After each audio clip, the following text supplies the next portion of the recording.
સુરત પોલીસે 25 વર્ષથી નાસ્તા ફરતા આરોપીને આખરે ઓરિસ્સાથી ઝડપી પાડ્યો છે।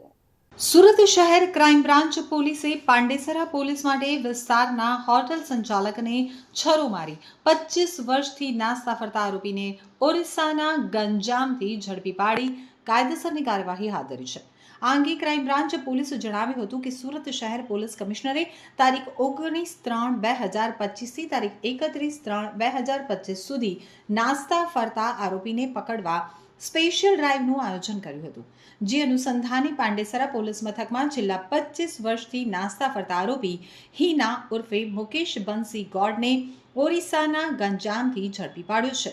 પકડાયેલ આરોપીની પૂછપરછમાં સામે આવ્યું હતું કે વર્ષ 2000માં સુરતના પાંડેસરા હાઉસિંગમાં રહેતો અને મજૂરી કામ કરતો તે વખતે તેના સાથી મિત્ર અકુલ લેંકા તથા નંદા ઉર્ફે નંદો નાહક સાથે મળી પાંડેસરા સિદ્ધાર્થનગરમાં મેસ ચલાવતા ગોપીનાથ ગોડ નામના વ્યક્તિને છરા વડે મારી ત્યાંથી નાસી ગયા હોવાની કબૂલાત કરી હતી।